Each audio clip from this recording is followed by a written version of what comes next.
Welcome to Vanathi's kitchen.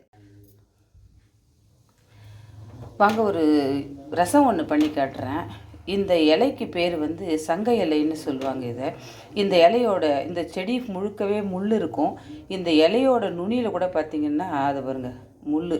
இது ஆனால் எண்ணெயில் நம்ம வதக்கிட்டு அரைக்கும் போது அது ஒன்றும் செய்யாது நமக்கு. ஆனால் அந்த முள் எடுக்கக்கூடாது, அந்த முள்ளோடையே தான் போடணும். நம்ம செடியில் இந்த பெரிய பெரிய முள்ளாக இருக்கும். நான் அந்த செடியோட ஃபோட்டோவும் போட்டிருக்கேன். இதில் நீங்கள் பார்த்தீங்கன்னா தெரியும். சங்க இலைன்னு சொல்லுவாங்க. இது வந்து நுரையீரலை சுத்தம் பண்ணக்கூடிய ஒரு அருமையான ஒரு மூலிகை. இதில் வந்து சூப்பு வச்சு குடிக்கலாம், இல்லை ரசம் வச்சு குடிக்கலாம். என்ன பண்ணாலும் நுரையீரலில் சேர்ந்துருக்க ஒட்டுமொத்த சளியையும் எடுத்துகிட்டு நுரையீரலில் இருக்கிற எல்லா பிரச்சனைகளையும் தீர்க்கக்கூடிய ஒரு சூப்பரான ஒரு மூலிகை இது. இப்போ இதை வச்சு நான் இன்றைக்கி ஒரு ரசம் பண்ணி காட்டுறேன். இது வந்து கிராமங்களில் தான் கிடைக்கும். நிச்சயமாக சென்னையில் கிடைக்கிறது வாய்ப்பு இல்லை. நான் சொல்கிற மாதிரி அந்த கீரைக்காரங்கக்கிட்ட யார்கிட்டையாவது நம்ம சொல்லி அமிச்சோம்னா கொண்டு வந்து, நான் வந்து இதை ஊர்லேருந்து கொண்டாந்தேன். ஒருத்தவங்க கொடுத்தாங்க, எடுத்து வந்து செய்கிறேன் நான். இதுதான் சங்க இலை செடி.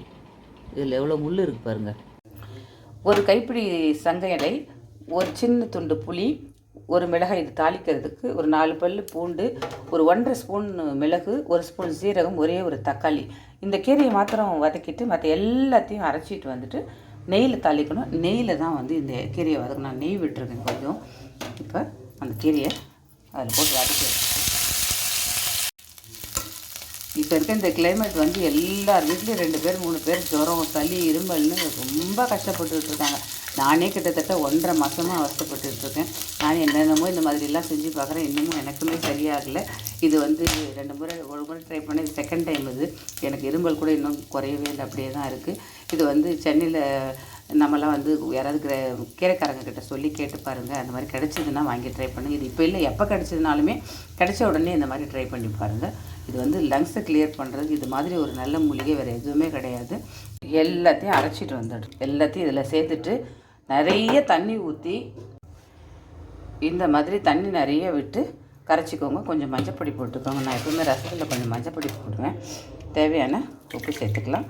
இப்போ வானலில் நெய் வச்சுருக்கேன். கடுகு தாளிச்சிட்டு இதை ஊற்றிட்டு கொதிக்க வச்சு இறக்கிடலாம். நல்லா கொதிக்கட்டும். புளி போட்டிருக்கோம், மற்ற ரசம் மாதிரி எல்லாம் உடனே இறக்க வேண்டாம், நல்லாவே கொதிக்கட்டும். ரசம் நல்லா கொதிச்சிருச்சு. கொத்தமல்லியை போட்டுட்டு இறக்கிடலாம்.